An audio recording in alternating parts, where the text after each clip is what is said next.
Un best-seller. Alors, vous êtes Pour ne jamais être malade. Chirurgien, cancérologue. Oui. Vous enseignez à la faculté de médecine de Montpellier.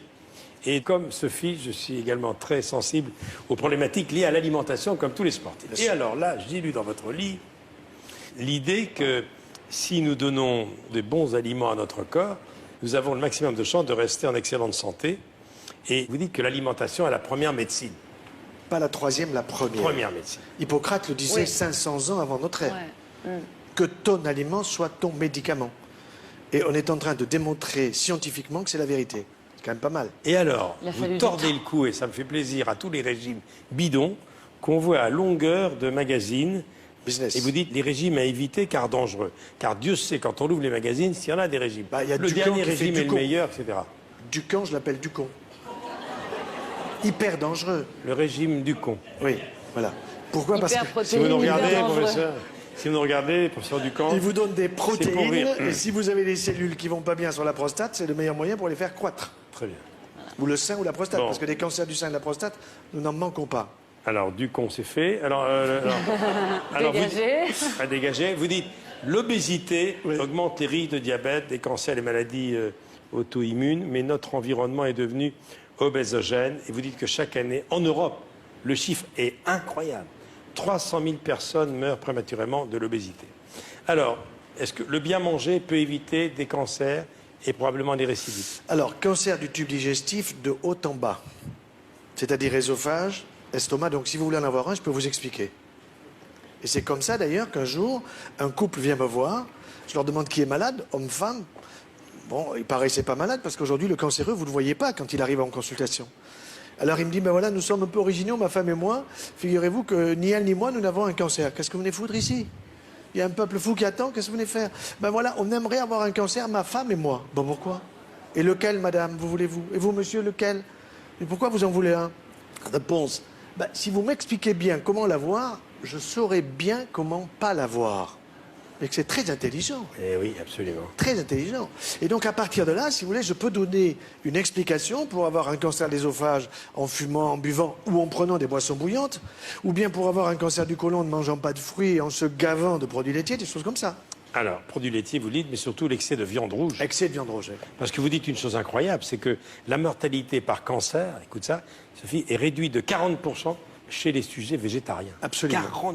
Alors, un végétarien, il faut avoir une orientation végétarienne, c'est-à-dire plus de végétal et moins de produits animaux. Moins de produits qui acidifient et plus de produits qui alcalinisent le corps. Vous dites également que les laitages de vache ne sont pas faits pour l'homme. C'est évident. C'est-à-dire que le lait de la vache, c'est pour le veau. Seulement, on ne met pas le veau sous la vache, on met le petit humain. Et vous savez qu'un veau, après sa naissance, il prend 365 kilos en une année. C'est-à-dire 1 kilo par jour. Alors que vous, ou moi, ou Sophie, en une année après la naissance, nous avons pris 5 kilos avec le lait de maman. C'est le meilleur. Trop de calcium dans les produits laitiers. Trop de facteurs de croissance que nous connaissons bien en cancérologie. Puisqu'en cancérologie, nous utilisons aujourd'hui des anti-facteurs de croissance. Ça veut dire qu'à la limite, on se gave de facteurs de croissance et puis ensuite, on vous dit, si vous avez un cancer, on va vous soigner. Et une chose que vous dites qui est intéressante, c'est le mode de cuisson des aliments. Hein. Très important. Vapeur douce et barbecue vertical. Voilà, barbecue vertical pour que la graisse ne soit pas pyrolysée par le feu. Et ensuite, vapeur douce parce que moins de 100 degrés, 95-97 degrés, avec un appareil à un seul étage. Alors un jour, il y a une femme qui me dit, moi, vous savez, mon mari m'aime beaucoup, il m'a offert un cuit-vapeur à 3 étages. Ma voisine n'en a qu'à un seul. Ça voulait dire qu'elle était aimée 3 fois plus par son mari que l'autre.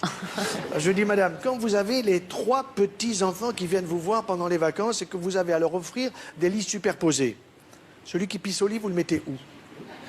Alors elle réfléchit et elle me dit, je le mets en bas. Ben, bien sûr, sinon il arrose les frères. Eh bien, avec vos 3 étages, le 3, il arrose le 2, le 1. Qu'est-ce que je fais des 2 étages? Passez-les à la voisine. Les fruits frais, c'est bon? Excellent, mais bio. Mais bio de proximité. C'est bon pour le vieillissement? C'est bon pour le vieillissement, pour éviter le vieillissement. Oui. Pour ne pas avoir trop de vieillissement et éviter l'Alzheimer. Cancer, aujourd'hui, dimanche 21, c'est la journée contre la maladie de l'Alzheimer, aujourd'hui. Ah oui? Nous sommes dimanche. Hein. D'accord. Ben moi, je peux aider à en avoir un. Alzheimer. Cerveau de veau, pas de problème. Vous gavez de produits laitiers. Vous voulez avoir une prostate de 100 mm, 100 cm3, vous vous gavez de produits laitiers. Il y a des hommes qui viennent à la consultation et me disent voilà, ma prostate, j'arrive pas à pisser, je me pisse dessus, etc. Montrez-moi, je vois le dossier, 100 cm3. Monsieur, vous avez une prostate de veau. Il faut que je vérifie, moi. Dites-moi, ok, en France, sérieusement, pour la journée d'Alzheimer qui est aujourd'hui, 855 000 personnes souffrent de cette maladie et 600 nouveaux cas par jour. Alors, vous savez quels sont les premiers signes? Et ça, c'est important que nous puissions le dire aujourd'hui. Le premier signe, c'est la perte du goût et la perte de l'odorat. C'est les premiers signes d'Alzheimer? Tout à fait. Les premiers, si vous voulez, les papilles de la langue, vous les refaites tous les 10 jours. Si je les fais travailler. Ça veut dire, si dans mon palais des saveurs, qui est situé entre mes deux oreilles, je sais utiliser ce palais des saveurs en gardant les aliments, en les mastiquant, en les arrosant de salive, puisque j'arrive à fabriquer jusqu'à 1 litre de sang de salive. Or, les gens, qu'est-ce qu'ils font? Ils font comme les toutous. 1, 2, 3, 4 et ils avalent. Et la perte d'odorat est un signe également? Alors la perte de l'odorat est un signe également. Donc ce qui est important, c'est de stimuler son odorat. Et je dis aux hommes, quand vous offrez des roses à votre femme, si elles ne sont pas bio, vous êtes nuls. Parce que bio, elle sent la rose. Vous mettez une rose non bio sous le nez et à ce moment-là, on vous dit, je ne sais pas ce que c'est, sauf si vous avez si vous la regardez. Est-ce que le stress conduit à la malbouffe? Oui, le stress conduit à la malbouffe parce que quand vous êtes stressé, vous caressez votre estomac. Alors, vous le gavez de produits que vous mastiquez pas, et à ce moment-là, vous vous retrouvez avec, évidemment, un surpoids très net. Est-ce que le petit déjeuner constitue toujours le repas le plus important de la journée? Non, un des repas? Non, oui, un des repas. Le petit déjeuner doit être pris dans de bonnes conditions. Il faut avoir une boisson, il faut manger un fruit à tous les petits déjeuners. Si un yaourt, non? Mais non, c'est du laitage. Vous savez quand est-ce que je le prescris? Non. Vous savez quand est-ce que je le prescris? Non. Vous m'avez jamais écouté encore. La veille du départ dans l'au-delà. Le yaourt? Oui. Oh, ben, on va reculer un peu, alors. On va attendre un peu. Dites-moi, le petit déjeuner, pain grillé, miel, qu'on nous donne maintenant? Alors, du thé, du thym, du romarin. Tout ça, c'est bien. Au chocolat. Oui. Bio. Bon.